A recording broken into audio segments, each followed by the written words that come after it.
നിയമം എഴുതിയവർക്കറിയാം അയോഗ്യനെ നിയമിക്കുമെന്ന്. കാരണം അത്രയും വലിയ സമ്പത്തല്ലേ ഈ ബോർഡ് നോക്കുന്നത്. താങ്കൾ സ്റ്റേറ്റിനെതിരെ കേസ് നടത്തി ജയിച്ചോ, എന്നിട്ട് താങ്കൾ അവരെ എങ്ങനെ ടോളറേറ്റ് ചെയ്തിരിക്കുന്നു, ഞങ്ങളുടെ സ്റ്റേറ്റിലെങ്ങാനും ആയിരുന്നെങ്കിൽ നശിപ്പിച്ച് കളഞ്ഞേനെ എന്ന് പറഞ്ഞു. അപ്പോൾ ഞാൻ ചിരിച്ചിട്ട് പറഞ്ഞു, നിങ്ങളിപ്പോൾ ഒരു കേസല്ലേ കേട്ടുള്ളൂ, വേറെ 4 ഞാൻ നടത്തുന്നുണ്ട്. ഭരണഘടന വായിക്കുന്ന ഒരാളിന് എന്താണ് സർക്കാർ? ഇതെടുത്ത് ചവറ്റോട്ടിൽ എറിഞ്ഞിട്ടല്ലേ സുപ്രീം കോടതി രാവിലെ ഒരു ഓർഡർ പാസ്സാക്കുന്നു, ജഡ്ജ്മെൻറ്റ് പാസ്സാക്കുന്നു. ഇപ്പോൾ എന്നെ ചിലർക്ക് വിളിച്ച് പറഞ്ഞു ജയകുമാർ ഒരു നല്ല മനുഷ്യനാണ്. ഞാൻ പറഞ്ഞു അങ്ങനെയാണ് ഒരു കാര്യം ചെയ്യും, ഈ നിയമത്തിൻ്റെ അടിയിൽ എഴുതി വയ്ക്കുക, 7-ാം വകുപ്പ് നല്ല വ്യക്തികൾക്ക് ബാധകമല്ല. പിന്നെ ഇപ്പോഴത്തെ ഭാഷയിൽ പറഞ്ഞു കഴിഞ്ഞാൽ പ്രമാണിമാർക്ക് ഈ പറയുന്ന നിയമം ഒന്നും ബാധകമല്ല. മലയാള സർവകലാശാലയുടെ വൈസ് ചാൻസലറാകാൻ ശ്രീ കെ ജയകുമാറിന് എന്ത് യോഗ്യതയുള്ളത്? അദ്ദേഹം ഒരു ദിവസം മലയാളം പഠിപ്പിച്ചിട്ടുണ്ടോ? മലയാളത്തിലൊരു ബിരുദമുണ്ടോ? മലയാളത്തിൽ സിനിമാ പാട്ട് എഴുതി കഴിഞ്ഞാൽ ബിച്ചു തിരുമലയെ നമുക്ക് വേണമെങ്കിൽ വൈസ് ചാൻസലറാക്കാം.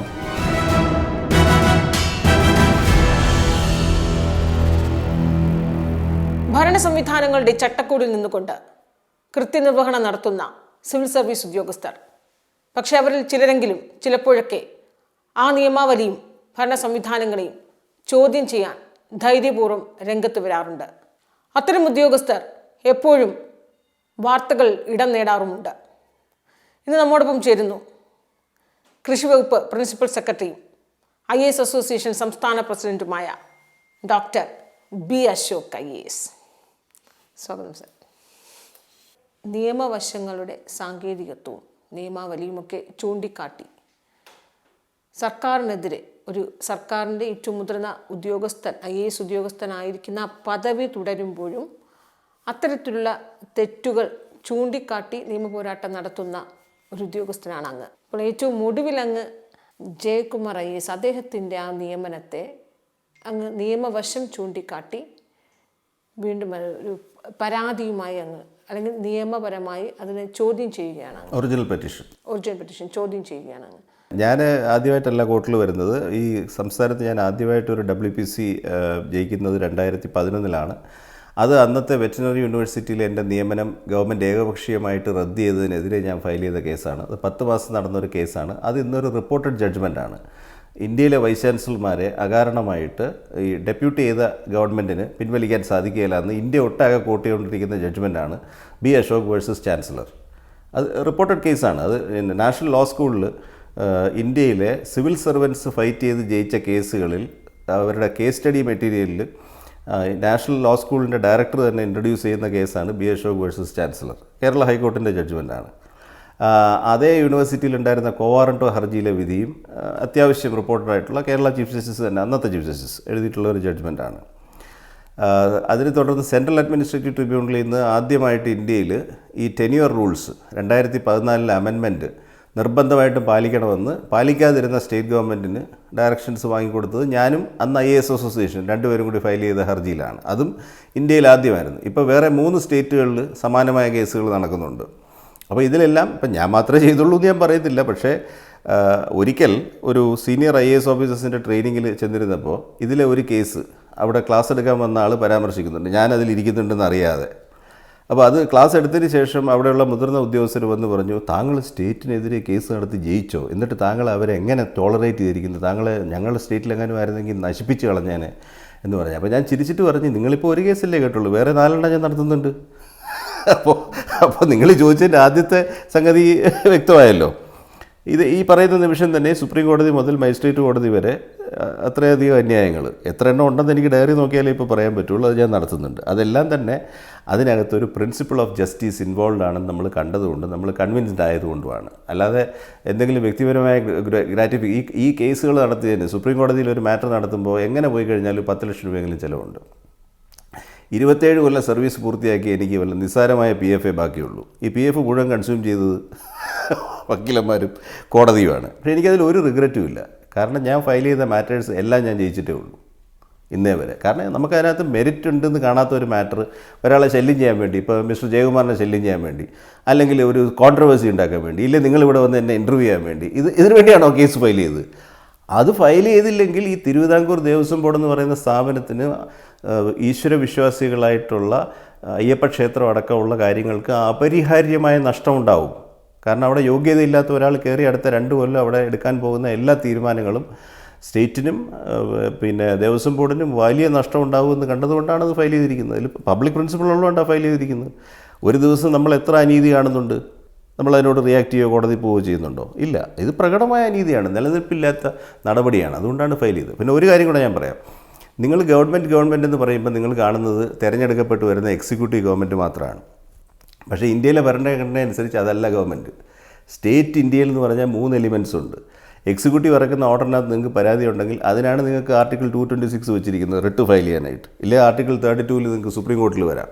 അപ്പോൾ അവർ റിട്ട് ഫയൽ ചെയ്ത് കഴിഞ്ഞാൽ ഗവൺമെൻറ് ഓർഡർ ക്വാഷ് ചെയ്ത് കഴിഞ്ഞു. അപ്പോൾ അതാണ് പോളിസി. കോർട്ട് സെറ്റിൽ ചെയ്തതാണ് പോളിസി. ജയകുമാറിനെ നിയമിച്ചുകൊണ്ട് നോട്ടിഫിക്കേഷൻ ഇറങ്ങുന്നു, നാളെ കോടതി പറയുന്നു നിങ്ങൾ അയോഗ്യനാണ്, മാറണം പറഞ്ഞാൽ then that is the decision of the state. അപ്പോൾ അതിനകത്ത് ഗവൺമെൻറ് അപ്പോൾ ഞാനിത് അനുസരിക്കില്ലെന്ന് ആർക്കെങ്കിലും പറയാൻ പറ്റുമോ? പരമാവധി നമുക്ക് 2 അപ്പീൽ കൊടുക്കുക എന്നുള്ളതല്ലേ ഉള്ളൂ. അതിനുശേഷം അതാണ് പോളിസി. അപ്പം ഞാൻ കാണുന്ന executive government of course is the first port of call. അവിടെ നീതിയല്ല നടക്കുന്നതെങ്കിൽ സുപ്രീം കോടതി വരെ പോയിട്ട് അവർ ഉത്തരവ് നേടും. ഞാൻ സുപ്രീം കോടതിയിൽ നിന്ന് പല ഓർഡേഴ്സ് വാങ്ങിയിട്ടുണ്ട്. ഇപ്പോൾ സർവീസ് തുടരുന്നത് തന്നെ സുപ്രീം കോടതിൻ്റെ ഉത്തരവിലാണ്. അപ്പോൾ ഇതൊന്നും പുത്തരിയൊന്നുമല്ല. ജയകുമാറിനെതിരെ IMGയിൽ അദ്ദേഹം IMG ഡയറക്ടർ ആയിരുന്ന സമയത്തും അതിനെതിരെയുള്ള പരാതി അതിപ്പോഴും ട്രൈബ്യൂണലിലുണ്ട്. 23 ഞങ്ങൾ ഫയൽ ചെയ്തു. കാരണം ഒരു ഇൻക്രീസിങ് ട്രെൻഡ് വന്നു. ഈ IAS കേഡറിന് സ്റ്റേറ്റിൽ റിസർവ് ചെയ്തിരിക്കുന്ന പല പോസ്റ്റുകളും പേരൊന്ന് ചെറുതായിട്ട് മാറ്റി സ്റ്റേറ്റ് സർവീസുകാരെ ഇല്ലെങ്കിൽ വിരമിച്ച IASകാരെ നിയമിക്കുന്നതിനുള്ള ഒരു കളമൊരുങ്ങി. അങ്ങനെ 3 പോസ്റ്റുകൾ അങ്ങനെ കണ്ടതുകൊണ്ട് ഞങ്ങൾ അസോസിയേഷൻ അതിൽ ട്രിബ്യൂണലിൽ ഫയൽ ചെയ്തു. മിസ്റ്റർ ജയകുമാർ റിപ്ലൈ ഫയൽ ചെയ്തില്ല. സ്റ്റേറ്റ് ഗവൺമെൻറ് വന്ന് ഞങ്ങൾ റീഡെസിഗ്നേറ്റ് ചെയ്ത് പുതിയൊരു പോസ്റ്റ് ക്രിയേറ്റ് ചെയ്താണ് വെച്ചിരിക്കുന്നത്, ഞങ്ങൾക്ക് അവകാശമുണ്ടെന്നൊക്കെ പറഞ്ഞു. അതിൽ വലിയ മെറിറ്റ് കാണുന്നില്ല. അതേതായാലും it is reserved for judgement. ഒരു പക്ഷേ 1 മാസത്തിൽ അതിൻ്റെ ജഡ്ജ്മെൻറ്റ് പുറത്തു വരും. ഞങ്ങളുടെ പ്രതീക്ഷ IMGയിൽ നിന്ന് അദ്ദേഹത്തിൻ്റെ നിയമനം അയോഗ്യമാണെന്ന് കണ്ട് അദ്ദേഹത്തെ നീക്കുമെന്നാണ് ഞങ്ങൾ എക്സ്പെക്റ്റ് ചെയ്യുന്നത്. അങ്ങനെ ഇരിക്കുമ്പോഴാണ് എന്ത് സംഭവിക്കുന്നത്? അത് രാജിവെക്കാതെ പുതിയ പദവിയിലേക്ക് വെക്കുന്നത്. അപ്പോൾ അത് മാത്രമായിട്ട് ചലഞ്ച് ചെയ്യാതെ വിടുന്നതിനകത്ത് അർത്ഥമില്ല. ഈ ഈശ്വരവിശ്വാസിയായിട്ടുള്ള ശബരിമല ദേവസ്വം ബോർഡ് പ്രസിഡൻറ്റും ആൾക്കാരും കൊടിവെച്ച കാറിൽ കയറി സഞ്ചരിക്കുന്നത് അവർ പിന്നെ നികുതി പണം എടുത്തുകൊണ്ടാണോ? അല്ലല്ലോ. ഭക്തന്മാർ കൊടുക്കുന്ന പൈസയില്ലേ അവരുടെ കയ്യിലുള്ളൂ. അപ്പോൾ അവിടെ യോഗ്യതയുള്ള 3 പേരെ വെക്കാനായിട്ട് ആവശ്യപ്പെടാൻ അവർക്ക് അവകാശമില്ലേ? പേഴ്സണൽ മെറിറ്റ് അല്ല ഞാൻ പറയുന്നത്. ഒരു ഗവൺമെൻറ് സർവൻറ്റിനെ അവിടെ വെക്കുമ്പോൾ അയാൾ ആ നിയമത്തിനകത്ത് അയോഗ്യനാണ്. ഒരു MLA വെക്കാൻ പറ്റില്ല, MP വെക്കാൻ പറ്റില്ല, തദ്ദേശ സ്ഥാപനത്തിലെ ഒരു പ്രതിനിധിയെ വെക്കാൻ പറ്റില്ല. ഇതെല്ലാം പ്രൊഹിബിറ്റഡ് ക്ലോസസ് ആണ്. അങ്ങനെ നിയമസഭ നിങ്ങളൊരു കാര്യം മനസ്സിലാക്കേണ്ടത് 56 സ്റ്റേറ്റ് വരുന്നത്, നവംബറിലാണ്. ഇത് 50 ഉള്ള നിയമമാണ്, കോവനൻറ്റിന് ശേഷമുള്ള. അപ്പോൾ അന്നത്തെ തിരുവിതാംകൂർ കൊച്ചി നിയമ സംവിധാനം അംഗീകരിച്ച്, അതാണ് ട്രാവൻകൂർ കൊച്ചിൻ ആക്ട് എന്ന് പറയുന്നത്. അന്ന് തന്നെ ഒരു സാമാജികനെയോ പബ്ലിക് സർവൻറ്റിനെയോ ദേവസ്വം ബോർഡിൽ വെക്കാൻ പറ്റില്ല എന്ന് പറയുന്നത് ഈ ദേവസ്വം ബോർഡ് ഗവൺമെൻറ്റിൻ്റെ സ്വാധീനത്തിൽ അമരരുതെന്നുള്ള ഉദ്ദേശത്തിലാണ്. അതിന് നേരെ വിപരീതമല്ലേ ഒരു സെർവിങ് ഓഫീസർ ബോർഡിൽ പോയി മെമ്പറും പ്രസിഡൻറ്റും ആവുന്നത്? ശരിക്കും അങ്ങ് ആഗ്രഹിക്കുന്നത് ഒന്നുകിൽ അദ്ദേഹം ദേവസ്വം ബോർഡ് പ്രസിഡന്റ് പദവി ഒഴിയുക, അല്ലെങ്കിൽ IMG ഡയറക്ടർ പദവി. അല്ല, അദ്ദേഹത്തെ പുറത്താക്കുക എന്നുള്ളതാണ്. കോടതിയോട് നമ്മൾ ആവശ്യപ്പെട്ടിരിക്കുന്നത് അദ്ദേഹം അയോഗ്യനാണെന്ന് കണ്ട് അറ്റ്സ് എ ഡിക്ലറേഷൻ. ആ സെക്ഷൻ 8 അനുസരിച്ച് അദ്ദേഹം അയോഗ്യനാണെന്ന് പ്രഖ്യാപിക്കുമ്പോൾ അദ്ദേഹം നിഷ്കാസിതനാവും, ബോർഡിൽ നിന്ന് പുറത്തേക്ക് പോകും. അത്രേ ഉള്ളൂ. അദ്ദേഹം ഒന്നും ചെയ്യേണ്ട കാര്യമില്ല, കോടതി മാറ്റിക്കോളും. അതിനു മുമ്പ് അദ്ദേഹം IMG പദവി ഒഴിയുകയാണെങ്കിൽ ഇന്ന് പ്രസക്തി ഉദിക്കുന്നില്ല. കാരണം ഇന്ന് അദ്ദേഹം മാധ്യമത്തോട് പറഞ്ഞ് ഞാൻ ഈ ദിവസവും തുടരുകയാണെന്നല്ലേ. അപ്പോൾ ഇനിയിപ്പോൾ IMGയിൽ രാജിവെച്ചാലും വെച്ചില്ലെങ്കിലും പ്രസക്തിയൊന്നുമില്ല. ഇവിടുത്തെ ഈ ചുമതലയിൽ ചേരുന്നതിന് മുൻപ് രാജിവെച്ചിരുന്നെങ്കിൽ അത് ഓർഡറിലായിരുന്നേനെ. അദ്ദേഹം ഇന്ന് മാധ്യമങ്ങളോട് സംസാരിക്കുകയും കൺഫേം ചെയ്യുകയും ചെയ്തത് ഞാൻ IMGയുടെ പദവിയിൽ തുടരുകയാണ്, അത് ഭാവിയിൽ ഞാൻ ഒഴിവാകുമെന്നാണ് അദ്ദേഹം പറഞ്ഞത്. അപ്പോൾ എൻ്റെ ഹർജിയിലെ ഫാക്ട്സ് അദ്ദേഹം അംഗീകരിച്ചല്ലോ. മുഖ്യമന്ത്രി നിയമനം നടത്തിയ അല്ലെങ്കിൽ സർക്കാരാണ് ഈ ദേവസ്വം ബോർഡ് പ്രസിഡന്റിനെ, സർക്കാരല്ല, മന്ത്രിസഭയിലെ ഹിന്ദു അംഗങ്ങൾ നോമിനേറ്റ് ചെയ്യാണ് ചെയ്യുന്നത്, മെമ്പറേയും പ്രസിഡന്റിനെയും. അതാണ് അതിൻ്റെ നിയമം. മുഖ്യമന്ത്രി of course is A Hindu member of the council of ministers. ഒരു ഉദ്യോഗസ്ഥ പദവിയിൽ ഇരുന്നു കൊണ്ട് അങ്ങ് ചെയ്തൊരു നടപടിയെ മുഖ്യമന്ത്രി വിമർശിച്ചിട്ടുണ്ട്. അല്ല, ഞാനത് കേട്ടില്ല, വിമർശിച്ചതായിട്ടൊന്നും ഞാൻ കേട്ടില്ല. മുഖ്യമന്ത്രി പറഞ്ഞതായി കേട്ട ഒരു സംഗതിയോട് ഞാൻ പ്രതികരിക്കുന്നത് ശരിയല്ല.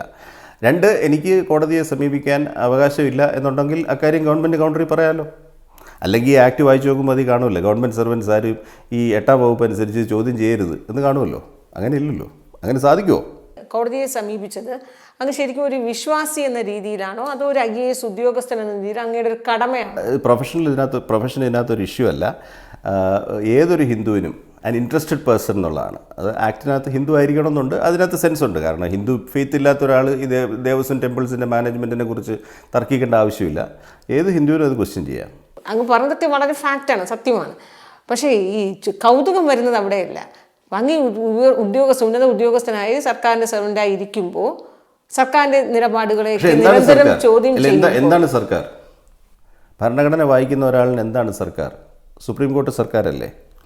ലെജിസ്ലേച്ചർ സർക്കാരല്ലേ? നിങ്ങൾ തെരഞ്ഞെടുപ്പ് നടത്തി കൂടുതൽ പിന്നെ മീഡിയയിൽ നിറഞ്ഞു നിൽക്കുന്നുണ്ട് അവരാണ് സർക്കാർ, എക്സിക്യൂട്ടീവ് സർക്കാർ അവരാണെന്ന് പറയുന്നു. ഇതെടുത്ത് ചവറ്റോട്ടിൽ എറിഞ്ഞിട്ടല്ലേ സുപ്രീം കോടതി രാവിലെ ഒരു ഓർഡർ പാസ്സാക്കുന്നത്, ജഡ്ജ്മെൻറ്റ് പാസ്സാക്കുന്നത്? അപ്പോൾ സുപ്രീം കോടതി സർക്കാരല്ലേ? ഗവൺമെൻറ് എന്ന് പറയുന്ന ബ്രോഡർ ഡെഫിനേഷനിൽ ജുഡീഷ്യറി, ലെജിസ്ലേച്ചർ, ഈ സർക്കാർ പ്രവർത്തിക്കുന്ന എന്തിൻ്റെ അടിസ്ഥാനത്തിലാണ്? നിയമസഭ പാസ്സാക്കി കൊടുക്കുന്ന നിയമത്തിൻ്റെ അടിസ്ഥാനത്തിലല്ലേ? ഇവിടെ ഒറ്റ ക്വസ്റ്റ്യൻ മാത്രമേ ഉള്ളൂ, എക്സിക്യൂട്ടീവ് ഗവൺമെൻറ്റിന് നിയമത്തെ മറികടന്ന് പ്രവർത്തിക്കാൻ പറ്റുമോ? എൻ്റെ ആൻസർ വളരെ സിമ്പിളാണ്, പറ്റുകയല്ല. അങ്ങനെ പ്രവർത്തിക്കുമെന്ന് പേടിയുള്ളത് കൊണ്ടല്ലേ ഈ ഡിസ്ട്രിക്ട് കോർട്ടിലും പിന്നെ ഹൈക്കോർട്ടിലും പിന്നെ ഇതിന് റെമഡി മെഷേഴ്സ് ഉണ്ടെന്ന് ആക്റ്റിൽ തന്നെ എഴുതി ചേർത്തിരിക്കുന്നത്. There will be abuse of power, അയോഗ്യർ നിയമിതരാകും. അതുകൊണ്ടാണല്ലോ 8ാം വകുപ്പ് അന്നത്തെ ലെജിസ്ലേറ്റേഴ്സ് എഴുതി ചേർത്തത്. അയോഗ്യൻ നിയമിതനായാൽ എടുക്കേണ്ട നടപടി 8ാം വകുപ്പിൽ ചേർക്കുന്നു, അയോഗ്യത 7ാം വകുപ്പിൽ ചേർക്കുന്നു. 4ാം വകുപ്പിൽ മെമ്പർമാരെ നിയമിക്കാനുള്ള പ്രൊവിഷൻ ചെയ്യുന്നു. 11ാം വകുപ്പിൽ പ്രസിഡൻറ്റിനെ നിയമിക്കാനുള്ള പ്രൊവിഷൻ ചെയ്യുന്നു. എന്നിട്ട് പറയുന്നു ഇങ്ങനെ നിയമിക്കപ്പെടുന്നവർ 7ാം വകുപ്പ് അനുസരിച്ചുള്ള അയോഗ്യത ഉണ്ടാകരുത്.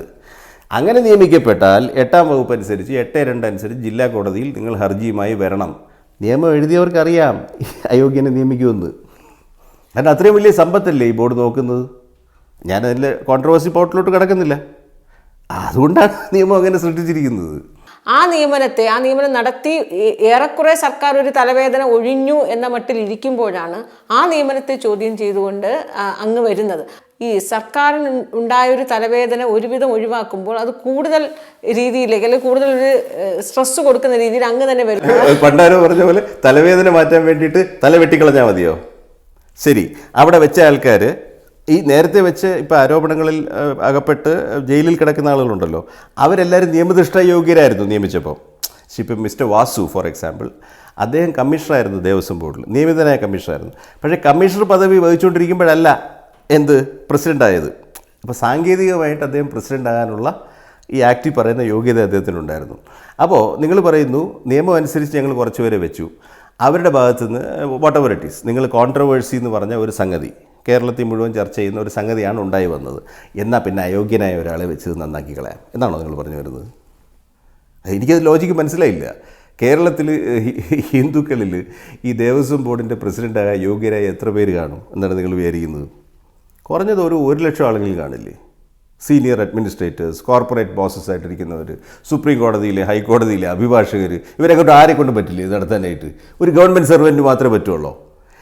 നമ്മൾ പർപ്പസ് ഓഫ് ലെജിസ്ലേഷൻ മനസ്സിലാക്കണം. എന്തുകൊണ്ട് ഒരു ഗവൺമെൻറ് സർവൻറ്റ് ദേവസ്വം ബോർഡ് അംഗമാകരുതെന്ന് നിയമം നിർമ്മിച്ചവരെഴുതി ചേർത്തു? അയാൾ ഗവൺമെൻറ്റിൻ്റെ നിയന്ത്രണത്തിൽ അമരും. ഇപ്പോൾ എക്സിക്യൂട്ടീവ് ഗവൺമെൻറ് ദേവസ്വം ബോർഡ് പ്രസിഡൻറ്റിനോട് പറയുകയാണ് ഇന്ന് നട തുറക്കണ്ട, ഇല്ല ഞാൻ പോയി തുറക്കും എന്ന് പറയാനൊക്കെ പറ്റുമോ? പറ്റില്ല. അയാൾ ഗവൺമെൻറ് സർവൻ്റ് അല്ലേ. He will come under the instruction of the primary. അപ്പോൾ ഈ പ്രൈമറിക്ക് എന്തുകൊണ്ട് ഗവൺമെൻറ് നേരിട്ട്, ചില ആൾക്കാർ പറയുന്നുണ്ടല്ലോ, ടി വിയിൽ തന്നെ ഞാൻ കണ്ടിട്ടുണ്ട് ചിലർ പറയുന്നത് മന്ത്രിയുടെ നിയന്ത്രണത്തിലാക്കണം ശബരിമല ക്ഷേത്രം. ഒരിക്കലും സാധിക്കില്ല. ഭരണഘടനയെ തൊട്ട് സത്യം ചെയ്ത് ചുമതലയേൽക്കുന്ന ഒരു സെക്കുലർ മിനിസ്റ്റർക്ക് ഒരു ആരാധനാലയത്തിൻ്റെയും ചുമതല ഫോർമലി ഗവൺമെൻറ്റിൽ നിർവഹിക്കാൻ കഴിയില്ല. അതുകൊണ്ടാണ് ഈ 3 മെമ്പേഴ്സുള്ള ഒരു ഭരണ ക്രമീകരണം ഇതിന് പ്രത്യേകം ഉണ്ടാക്കുന്നത്. അത് പറയുന്ന ഒരു ആംസ് ലെങ്ത്തിൽ ഇതിനെ കൺട്രോൾ ചെയ്യുക എന്നുള്ളതാണ്. സ്റ്റേറ്റ് പോളിസി അവിടെ ഉണ്ടെങ്കിലും നേരിട്ടൊരു ഉത്തരവും ഒരു ക്ഷേത്രത്തിൽ എപ്പോൾ നട തുറക്കണം, എപ്പോൾ അടയ്ക്കണം, എന്തോ അന്നദാനം കൊടുക്കണമെന്ന് ഗവൺമെൻറ് ഓർഡർ ഇറക്കാൻ സാധിക്കില്ല. അങ്ങനെയാണെങ്കിൽ ഭീമാപ്പള്ളിയുടെ മാനേജ്മെൻറ്റ് ഗവൺമെൻറ്റിന് ചെയ്തുകൂടെ? രാവിലെ ഭീമാപ്പള്ളിയിൽ എന്ത് സംസാരിക്കണം, എന്ത് പറയണം, അടുത്ത ക്രിസ്ത്യൻ പള്ളിയിൽ എന്ത് പ്രാർത്ഥന ചൊല്ലണം, അങ്ങനെ കാര്യങ്ങൾ വളരെ എളുപ്പമില്ലേ? രണ്ട് പള്ളി ഗ്രൂപ്പ് തമ്മിൽ തർക്കം ഉണ്ടെങ്കിൽ ഗവൺമെൻറ് ഓർഡർ ഇറക്കിയാൽ പോരെ? പിറ്റേന്ന് സഭാ വിഭാഗങ്ങൾ തമ്മിൽ നമ്മുടെ നാട്ടിൽ തർക്കം നടക്കുന്നില്ലേ? അതെന്താ സുപ്രീം കോടതി തീർക്കുന്നത്? ഇവിടുന്ന് ഒരു ഓർഡർ ഇറക്കി കൊടുത്താൽ പോലെ. ആകെ ഗവൺമെൻറ് ചെയ്യുന്നത് ഈ വിശ്വാസികൾ തമ്മിലടിക്കുകയും പള്ളി കയ്യേറുകയും ചെയ്യുമ്പോൾ അവിടെ ക്രമസമാധാനം പാലിക്കാൻ വേണ്ടിയിട്ട് ലോ ആൻഡ് ഓർഡർ പർപ്പസിന് കലക്ടറും SP കൂടെ നടത്തുന്ന whatever it is your criminal procedure കോഡിലുള്ള നടപടികളല്ലേ ഉള്ളൂ. വേറെ എന്തെങ്കിലും ഗവൺമെൻറ്റിൽ ആയിക്കോട്ടെ, ഇങ്ങോട്ട് തിരിഞ്ഞ് കുർബാന നടത്തുമെന്ന് പറഞ്ഞ് ജീവൻ അടിക്കാൻ പറ്റുമോ? ഇത്രയേ ഉള്ളൂ അതിനകത്ത്. അപ്പോൾ ടെമ്പിൾ മാറ്റേഴ്സ് കൈകാര്യം ചെയ്യാൻ ഇൻഡിപെൻഡൻറ്റ് ഓട്ടോണമസ് സ്ട്രക്ചർ വേണം. അതിനകത്ത് മിനിസ്റ്റേഴ്സിന് കയറാൻ പറ്റില്ല. അത് തന്നെയല്ലേ ആരോപണം വരുമ്പോൾ മിനിസ്റ്റേഴ്സ് പറയുന്നത് ഇതിൽ തീരുമാനങ്ങളിലൊന്നും എനിക്കൊരു പങ്കുമില്ലെന്നുള്ളത്. സത്യമാണ്, അങ്ങനെ പങ്കെടുക്കാൻ പറ്റുകയില്ല. അപ്പോൾ അങ്ങനെ വെക്കുന്ന ആൾ ഗവൺമെൻറ്റിലെ ഒരു ജീവനക്കാരനാണ് അവിടെ പോയിരിക്കുന്നത്. ഇതിനേക്കാളും വലിയൊരു പെശക് വേറെ എന്തെങ്കിലും ഉണ്ടോ? So proxy you have brought the Devaswom administration under the government. നേരിട്ടായിരിക്കത്തില്ലെന്നുള്ളതേ ഉള്ളൂ. ഗവൺമെൻറ്റിന് പിന്നെ 100% ഇരിക്കാൻ പറഞ്ഞാൽ ഇരിക്കുക, എഴുന്നേക്കാൻ പറഞ്ഞാൽ എഴുന്നേക്കുക, അങ്ങോട്ട് നടക്കാൻ പറഞ്ഞാൽ അങ്ങോട്ട് നടക്കുകയും ഇന്ന് താൻ ഓഫീസിൽ പോകണ്ട. ഞാൻ പറയുകയാണ്, ഇപ്പോൾ ശ്രീ ജയകുമാർ പറയുകയാണ് എനിക്കിന്ന് ദേവസ്വം ബോർഡിൻ്റെ ഒരു മീറ്റിംഗ് ഉണ്ട്, ഞാനിന്ന് അങ്ങോട്ട് പോകണം, നിങ്ങളിന്ന് പോകണ്ട. ഇന്ന് ഗവൺമെൻറ് പറഞ്ഞാൽ പോകാൻ പറ്റില്ല. എങ്ങനെ പോകാൻ പറ്റും? അദ്ദേഹം അവിടുത്തെ ഡയറക്ടറല്ലേ. ഇദ്ദേഹത്തിൻ്റെ ബോസ് ഈ പിന്നെ IMGയുടെ ചെയർമാൻ എന്ന് പറയുന്നത് കേരള ചീഫ് സെക്രട്ടറിയാണ്, ദ പ്രസിഡൻറ്റ് ഓഫ് IMG. അപ്പോൾ ഞാൻ പമ്പ വരെ ഒന്ന് പോകണം, എനിക്ക് അവിടെ ചില ചടങ്ങുകളുണ്ട്, താനിത് പോകണ്ട മിസ്റ്റർ ജയകുമാർ എന്ന് പറഞ്ഞു കഴിഞ്ഞാൽ അവിടെ ഇരിക്കണം, അത്രേ ഉള്ളൂ. പിന്നെ പോകാൻ പറ്റത്തില്ല. ഇന്ന് ദേവസ്വം ബോർഡിൻ്റെ യോഗത്തിൽ അത് എങ്ങനെയാണ് പങ്കെടുത്തത്? IMGയുടെ ഫുൾ ടൈം ഡയറക്ടർ അവധി കൊടുത്തായിരുന്നു, അവിടെ ലീവിലല്ലേ പോകാൻ പറ്റുള്ളൂ വേറൊരു ജോലി ചെയ്യാനായിട്ട്. ഇതൊന്നും ആരും ആലോചിക്കുന്നില്ല. അതാണ് എൻ്റെ കുഴപ്പം. അപ്പോൾ അത് മനസ്സിലാക്കാനാണ് ഹർജി കൊടുത്തത്, അത്രേ ഉള്ളൂ. എന്തായാലും ഈ ജയകുമാർ ചുമതലയേറ്റ് സത്യപ്രതിജ്ഞ ചെയ്തിട്ട് ഇപ്പോൾ ഒരു 2 ആഴ്ച പിന്നിടുന്നു. അപ്പോൾ ആ ഒരു തീരുമാനം ഉണ്ടായ സമയത്ത് അങ്ങേക്ക് ഏതെങ്കിലും രേഖകൾ വേണ്ടേ? അദ്ദേഹത്തെ പിന്നെ IMGയിൽ നിയമിച്ച രേഖ വേണം. ഇനി അദ്ദേഹം അവിടുന്ന് രാജിവെച്ചോ എന്നുള്ളത് നമുക്കറിയില്ലല്ലോ, അത് പരിശോധിക്കണ്ടേ? അത് വിവരാവകാശത്തിൽ ആ രേഖകൾ എടുക്കണം.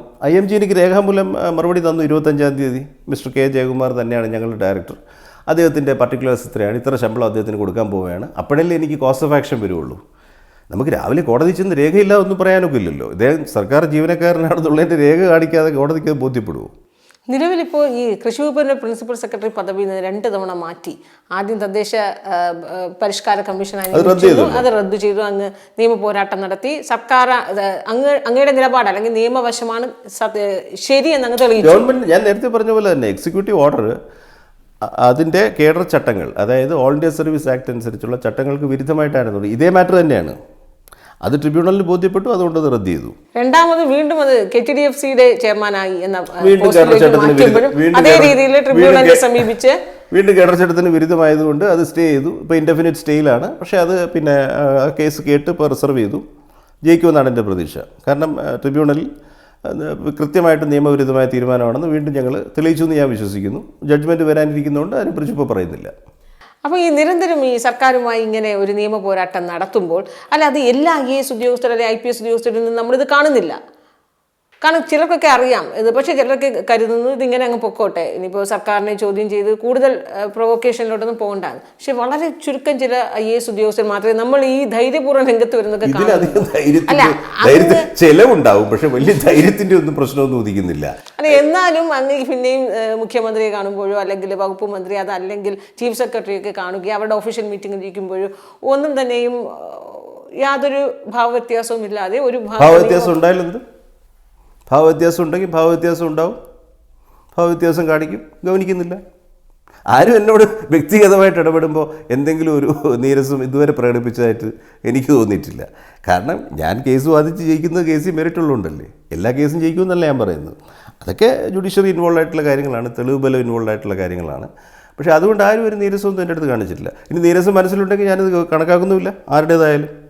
കാരണം എല്ലാവരെക്കാളും ക്വസ്റ്റ്യൻ എന്ന് പറഞ്ഞാൽ മജസ്റ്റി ഓഫ് ലോ ആണ്. ഇവിടെ പല ആൾക്കാരും എന്നോട് ചിലർക്ക് വിളിച്ചു പറഞ്ഞു ജയകുമാർ ഒരു നല്ല മനുഷ്യനാണ്. അപ്പോൾ ഞാൻ പറഞ്ഞു വളരെ നല്ല മനുഷ്യനാണ്, എനിക്ക് യാതൊരു പ്രയാസവും അദ്ദേഹത്തോടില്ല. പക്ഷേ എന്തുകൊണ്ട് ചോദിക്കുന്നു എന്ന് ചോദിച്ചു കഴിഞ്ഞാൽ ലോ ഈസ് സൂപ്ര, എന്താണ് മജിസ്ട്രാ സൂപ്രയാണ്, അതിന് താഴെയാണ് മനുഷ്യൻ. മനസ്സിലായില്ലേ? ഞാൻ ആരോ പറഞ്ഞു വളരെ നല്ല വ്യക്തിയല്ലേ. ഞാൻ പറഞ്ഞു അങ്ങനെയാണ് ഒരു കാര്യം ചെയ്യും, ഈ നിയമത്തിൻ്റെ അടിയിൽ എഴുതി വയ്ക്ക് 7ാം വകുപ്പ് നല്ല വ്യക്തികൾക്ക് ബാധകമല്ല. പിന്നെ ഇപ്പോഴത്തെ ഭാഷയിൽ പറഞ്ഞു കഴിഞ്ഞാൽ പ്രമാണിമാർക്ക് ഈ പറയുന്ന നിയമം ഒന്നും ബാധകമല്ല എന്ന് എഴുതി വെച്ചാൽ മതി. നമ്മുടെ ഭരണഘടന കീഴിൽ അത് സാധിക്കുമോ? നിങ്ങൾ തിരിച്ചൊന്ന് ആലോചിച്ച് നോക്ക്. ഞാനൊരു ലോജിക്ക് പറഞ്ഞുതരാം. ഞാൻ കേഡറിൽ 27 വർഷം സർവീസ് പൂർത്തിയാക്കുന്ന ഒരു ഓഫീസറാണ്. ഇന്നേ വരെ എൻ്റെ പേരിലൊരു ബ്ലാക്ക് മാർക്കില്ല, കൈക്കൂലി മേടിച്ചതായിട്ടില്ല, കൃത്യവിലോപം നടത്തിയതായിട്ടില്ല, സർക്കാരിൽ നിന്ന് എന്തെങ്കിലും അനാവശ്യ ആനുകൂല്യങ്ങൾക്ക് പറ്റിയതല്ല. Government has no charge against me. ഞാൻ ഗവൺമെൻറ് ഓഫ് ഇന്ത്യയിൽ വർക്ക് ചെയ്തിട്ടുണ്ട് 6 വർഷത്തോളം. ഒരു സിവിൽ സർവൻറ്റിന് ഒക്കുപ്പ് ചെയ്യാൻ പറ്റുന്നതിൽ കേരള ചീഫ് സെക്രട്ടറി അല്ലെങ്കിൽ ഇന്ത്യ ഗവൺമെൻറ് സെക്രട്ടറി ഒഴിച്ചുള്ള എല്ലാ പോസ്റ്റുകളും പെർഫോം ചെയ്തിട്ടുണ്ടെന്ന് സ്വയം വിശ്വസിക്കുന്ന ഓഫീസറാണ് ഞാൻ. കേഡറിൽ എനിക്ക് കിട്ടേണ്ടതായ പോസ്റ്റിൽ ഇരിക്കാൻ വേണ്ടി ജനുവരി മുതൽ ഡിസംബർ വരെ ഞാൻ മൊത്തം 5 കേസുകളാണ് ഫൈറ്റ് ചെയ്തത്. എന്തിന്? എനിക്ക് അർഹതയുള്ള പൊസിഷനിൽ ഇരിക്കാൻ വേണ്ടി. ആ സമയത്ത് 2012 ഒക്ടോബറിൽ വിരമിച്ച ഒരു ഉദ്യോഗസ്ഥന് 13 വർഷമായിട്ട് അനധികൃത നിയമനങ്ങൾ നടത്തുകയാണ്. മിസ്റ്റർ ജയകുമാർ വൈസ് ചാൻസലറായിട്ട് നിയമിക്കപ്പെട്ടപ്പോൾ അദ്ദേഹത്തിന് വൈസ് ചാൻസലർ ആവാനുള്ള യോഗ്യത ഉണ്ടായിരുന്നില്ല, മലയാളം സർവകലാശാലയുടെ. പക്ഷേ അതാരും നിയമപരമായിട്ട് ചോദ്യം ചെയ്തില്ല. പുതിയ യൂണിവേഴ്സിറ്റി ആയിരുന്നതുകൊണ്ട് അവിടെ ആരും ഉണ്ടായിരുന്നില്ല ചോദ്യം ചെയ്യാനായിട്ട്. അല്ല, എന്തുകൊണ്ടാണ് അങ്ങ് അങ്ങനെ ഒരു നിയമപരമായി അങ്ങ് യോഗ്യനല്ല എന്ന് അങ്ങ് കണ്ടെത്തുന്നത്? ഇവിടെ 2010 UGC റെഗുലേഷൻസ് അനുസരിച്ച് മലയാളം സർവകലാശാലയുടെ വൈസ് ചാൻസലറാകാൻ ശ്രീ KJ കുമാറിന് എന്ത് യോഗ്യതയുള്ളത്? അദ്ദേഹം ഒരു ദിവസം മലയാളം പഠിപ്പിച്ചിട്ടുണ്ടോ? മലയാളത്തിലൊരു ബിരുദമുണ്ടോ? മലയാളത്തിൽ സിനിമാ പാട്ട് എഴുതി കഴിഞ്ഞാൽ ബിച്ചു തിരുമലയെ നമുക്ക് വേണമെങ്കിൽ വൈസ് ചാൻസലറാക്കാം, അതിനൊന്നും ഒരു കുഴപ്പമില്ല. പക്ഷേ അത് ആ വർഷം ആരും ചലഞ്ച് ചെയ്തില്ല. അവിടെ 5 വർഷം അദ്ദേഹം അവിടെ ഇരുന്നു. ദാറ്റ്സ് ഓൾ റൈറ്റ്, കഴിഞ്ഞു. 2018 അദ്ദേഹത്തിന് IMGയുടെ ഡയറക്ടറാക്കി. IAS സർവിങ് IAS ഓഫീസറിൻ്റെ പോസ്റ്റാണ്. ആ നിയമന ഉത്തരവ് നിങ്ങൾ വായിച്ചു നോക്കണം. അതിലൊരു പീരീഡ് പോലും ഇല്ല. എന്ന് വെച്ചാൽ മരണം വരെയാണ് പോസ്റ്റിംഗ്. അപ്പോൾ അദ്ദേഹം 8 വർഷമായിട്ട് അവിടെ തുടരുന്നു. ഞങ്ങളത് ചലഞ്ച് ചെയ്തു. കാരണം അതിൻ്റെ ചുവട് പിടിച്ച് വേറെ 3-4 IAS കേഡർ പോസ്റ്റിങ്ങുകളിൽ വിരമിച്ച ആളുകൾ വരാൻ തുടങ്ങി. അപ്പോൾ ഈ IAS കേഡറിൽ റിസർവ് ചെയ്തിരിക്കുന്ന പോസ്റ്റുകൾ, ഇപ്പോൾ ഫോർ എക്സാമ്പിൾ ചീഫ് സെക്രട്ടറി, ഇപ്പോൾ നാളത്തെ ഒരു ഗവൺമെൻറ് പറയുകയാണ് എനിക്കിപ്പോൾ വരാൻ പോകുന്ന ചീഫ് സെക്രട്ടറി ഇഷ്ടമില്ല, മുമ്പിരുന്ന എനിക്ക് പരിചയമുള്ളൊരു വ്യക്തി ചീഫ് സെക്രട്ടറി, അദ്ദേഹം റിട്ടയർ ചെയ്ത് വീട്ടിൽ പോയി, പക്ഷേ അദ്ദേഹത്തിന് നമുക്ക് ആക്കാം, ഈ തസ്തികയുടെ പേരൊന്ന് മാറ്റാം, ചീഫ് സെക്രട്ടറി ജനറൽ. അതിൻ്റെ ചീഫ് സെക്രട്ടറി വേറൊരു സ്റ്റേറ്റിൽ ഇത് ചെയ്തു. ഉത്തർപ്രദേശ് മായാവതി മുഖ്യമന്ത്രിയായിരുന്ന സമയത്ത് ഇത് ചെയ്തു. അവിടെ ചീഫ് സെക്രട്ടറിക്ക് പകരം അവർ പറഞ്ഞു നാളെ തൊട്ട് ഇവിടെ ഒരു ക്യാബിനറ്റ് സെക്രട്ടറി ഉണ്ടായിരിക്കും. എന്നിട്ട് അവരുടെ ഹെലികോപ്റ്റർ പറത്തിയിരുന്ന പൈലറ്റിനെ, ഫ്ലൈറ്റ് ഇൻസ്ട്രക്ടറുടെ 12ാം ക്ലാസ് യോഗ്യതയുള്ള ഒരു ഫ്ലൈറ്റ് ഇൻസ്ട്രക്ടറെ ഒരു ക്യാബിനറ്റ് സെക്രട്ടറിയായിട്ട് അപ്പോയിൻറ്റ് ചെയ്തു. ആ കേഡറിൽ നിന്ന് ആരും കേസിന് പോയില്ല. ഞാൻ പോയേനെ ഇവിടെ അത് ചെയ്യുന്നതെന്നുണ്ടെങ്കിൽ അവരുണ്ടായിട്ടും പോയേനെ. നമുക്ക് ആരെന്നുള്ളതൊന്നും പ്രശ്നമൊന്നുമല്ല, നമ്മൾ തീർച്ചയായിട്ടും അതിൻ്റെ റെമഡി നോക്കിയിരിക്കും. അപ്പോൾ എന്ത് ചെയ്തു? അപ്പോൾ നാളെ ഒരു ഗവൺമെൻറ് പറയുകയാണ് സീനിയറായിട്ടുള്ള ആളിനെ എനിക്കത്ര ഇഷ്ടമല്ല, നമുക്ക് വീട്ടിൽ കാർ മെക്കാനിക്കിനെ നമുക്ക് ചീഫ് സെക്രട്ടറി ആകാം, നല്ലപോലെ വണ്ടി ഓടിക്കും, എന്താ കുഴപ്പം, ഹെലികോപ്റ്റർ പറത്തും, ഇയാൾ വണ്ടി ഓടിക്കും, പറയുന്നതെല്ലാം കേട്ടോളും, എന്നാൽ ഇയാൾ ഇരിക്കട്ടെ ചീഫ് സെക്രട്ടറി ആണ്, പേര് ചീഫ് സെക്രട്ടറി ജനറൽ അല്ലെങ്കിൽ സ്പെഷ്യൽ ചീഫ് സെക്രട്ടറി. IASകാരല്ല ഇയാളെ സ്ഥലം വെച്ചാൽ മതി. ഇവർ സമ്മതിക്കുമോ IASകാർ? പിന്നെ ഈ സിറ്റുവേഷനായിട്ട് എന്താ വ്യത്യാസമുള്ളത്? അപ്പോൾ ഇപ്പോൾ മാഡം ചോദിക്കുന്നത് ഇത് ചോദ്യം ചെയ്ത ഒരു സംഭവമായി ആണല്ലോ എന്നുള്ളതാണ്. ആ ചോദ്യം ചെയ്യാതിരിക്കുന്നതല്ലേ സംഭവം. ഇത് ചോദ്യം ചെയ്യാൻ പറ്റില്ലെങ്കിൽ എന്തിനാണ് ഈ 3 അക്ഷരവും ചുമന്നുകൊണ്ട് IASകാർ നടക്കുന്നത്? Why should they be around?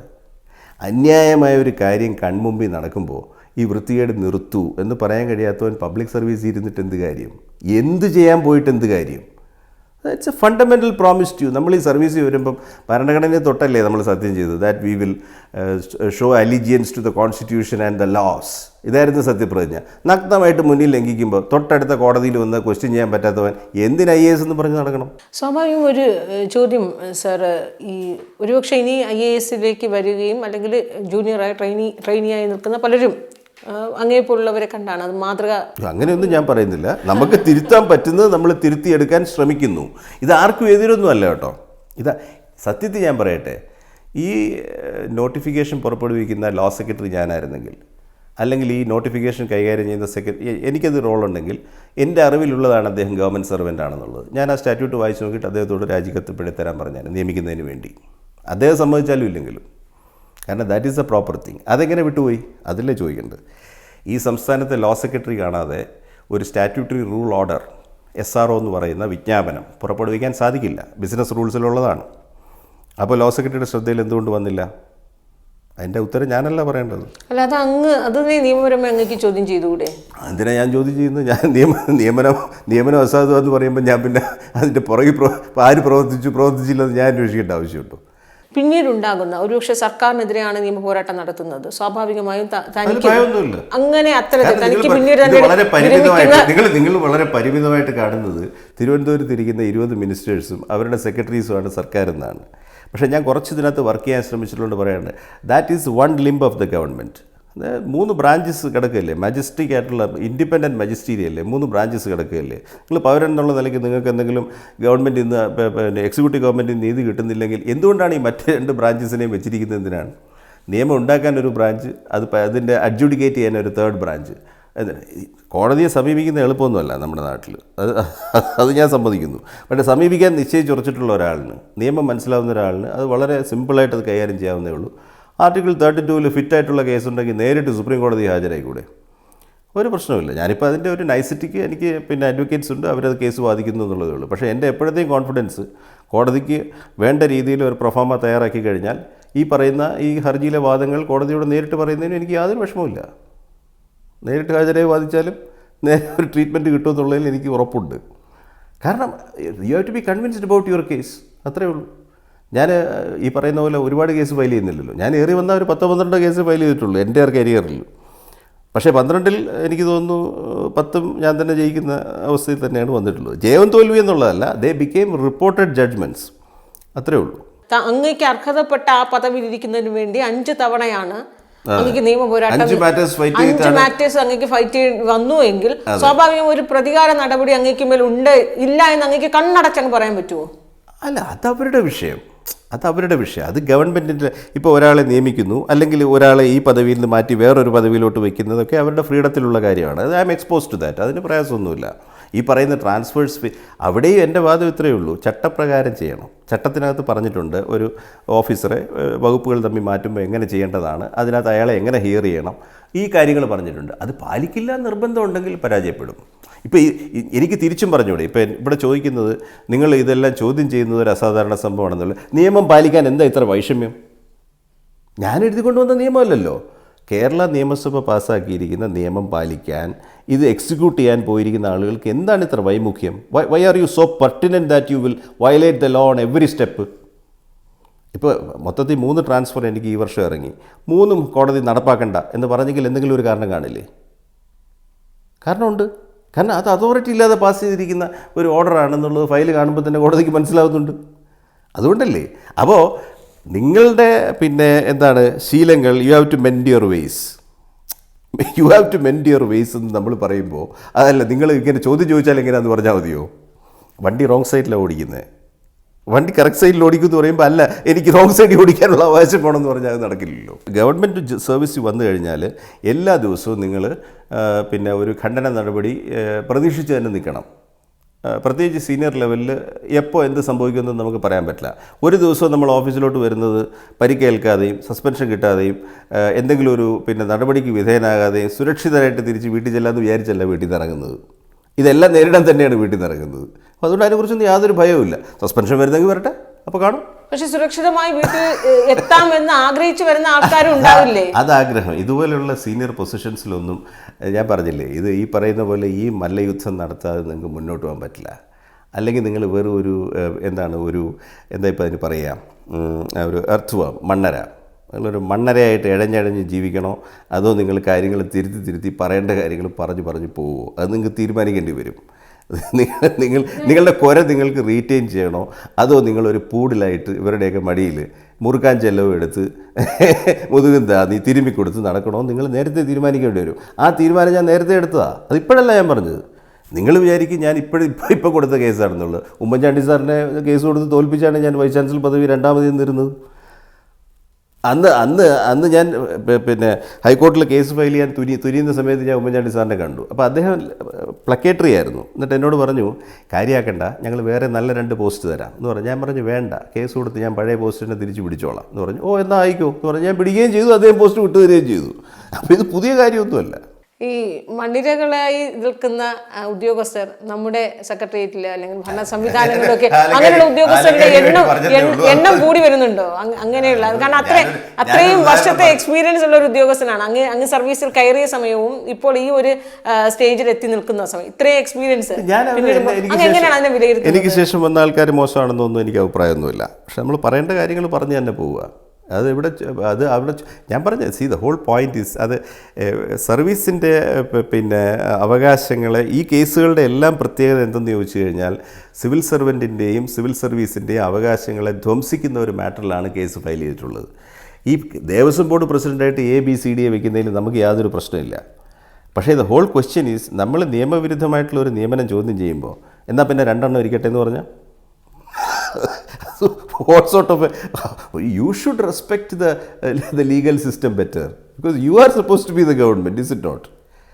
ഇവിടെ വെച്ചത് അപാകതയാണെന്ന് കോടതി വിധിക്ക് റിസർവ് ചെയ്ത് കഴിഞ്ഞാൽ ഉടനെ എന്നാൽ 2 അടുത്ത് വെച്ചേക്കാം എന്ന് വെച്ചാൽ, what are you questioning? Your own laws, അത്രയേ ഉള്ളൂ. അപ്പോൾ അതൊക്കെ തിരുത്തിയെടുക്കേണ്ട കാര്യമാണെങ്കിൽ തിരുത്തണം, അത്രേ ഉള്ളൂ. തിരുത്തണ്ടെങ്കിൽ തിരുത്തണ്ട. ഈ ചെയ്തത് ശരിയാണെന്നുണ്ടെങ്കിൽ കോടതിയിൽ പറയാമല്ലോ അവർക്ക്, they can put up an argument. പക്ഷേ ഇന്ന് മിസ്റ്റർ ജയകുമാർ പറഞ്ഞ അനുസരിച്ച് കേസ് ഞാൻ പറഞ്ഞ ഫാക്റ്റല്ലേ കറക്റ്റ്. അദ്ദേഹം പോസ്റ്റ് ഹോൾഡ് ചെയ്യാണ്, പകരക്കാരൻ വരുന്ന മുറയ്ക്ക് ഞാൻ മറ്റേ പോസ്റ്റ് വിടുമെന്നാണ് പറയുന്നത്. അല്ല, അങ്ങനെയല്ലല്ലോ നിയമം പറയുന്നത്. നിങ്ങൾ ഗവൺമെൻറ് സർവൻ്റായിട്ട് ഇരുന്നുകൊണ്ട് ദേവസ്വം ബോർഡ് ചെയർമാൻ പ്രസിഡന്റ് ആയിക്കൂടല്ലോ. അപ്പോൾ പിന്നെ നാളെ വിടുന്ന പ്രശ്നം എവിടുന്ന ഉദിക്കുന്നത്? എൻ്റെ മച്ചുനൻ ഒരു രാമൻകുട്ടിയുണ്ട്, രാമൻകുട്ടി DGP. ഇനിയിപ്പോൾ രാമൻകുട്ടി സ്പെഷ്യൽ DGP എന്ന് വിളിച്ചാൽ മതി എന്ന് പറഞ്ഞാൽ you are defeating the whole system, is it not? ഇവിടെ UDF ആണോ LDF ആണോ ഇത് ആരായാലും ചോദിച്ചു. ഏത് മുന്നണിയാണ് ഭരിക്കുന്നതെങ്കിലും ഇതിൽ കേസ് എമർജ് ചെയ്യും, നമ്മുടെ പോയിന്റ് നമ്മൾ പ്രസ് ചെയ്യും. അത് ഇഷ്യൂ ഓഫ് പ്രിൻസിപ്പിളാണ്. ഞാൻ എഴുതിയ പരീക്ഷ തന്നെയാണ് IPS ഓഫീസേഴ്സ് പാസ്സായത്. എന്നെ DGP ആക്കുമോ? എല്ലാത്തരം പ്രൊഡേറ്റേഴ്സിനെയും ഞാൻ സർവീസിൽ കണ്ടിട്ടുണ്ട്. എല്ലാത്തരം പണം ആവശ്യമുള്ളവർ, സ്ത്രീകളെ ആവശ്യമുള്ളവർ, എല്ലാത്തരം അബ്യൂസസും ചെയ്യുന്നവർ. I have told this even to the governor of the state once. I considered your request, can be done. എന്ത് ചെയ്യാൻ? ഞാനിവിടെ തന്നെ ഇരിക്കുകയില്ല. ഒന്നിലധികം വെപ്പൺസ് കൈ എത്തുന്ന സ്ഥലത്ത് വെച്ചുകൊണ്ട് മാത്രമേ നമുക്ക് റെസ്റ്റ് ചെയ്യാൻ പോലും പറ്റുള്ളൂ. അങ്ങനെ ഒരു 25 കൊല്ലം ജീവിച്ചു കഴിഞ്ഞാൽ നിങ്ങൾക്ക് വല്ല പേടിയുണ്ടാവുമോ? പരീക്ഷയൊക്കെ എഴുതി ജയിച്ച് ഡിസ്ട്രിക്ട് കളക്ടറൊക്കെ ആയിട്ട് ഇരുന്നിട്ട് വരുന്ന ആളുടെ കാര്യം ഞാൻ പറയുന്നത്. ലീവ് ആപ്ലിക്കേഷൻ കൊടുത്തു, അതിനകത്ത് എഴുതി I have some private affairs to attend to. അല്ല, ഈ പ്രൈവറ്റ് അഫയേഴ്സ് എന്താണെന്ന് ലിസ്റ്റ് ചെയ്ത് എഴുതി തരണം. ചോദിക്കേണ്ട ആവശ്യം വല്ലതും ഉണ്ടോ? On an average politicians R better people than civil servants.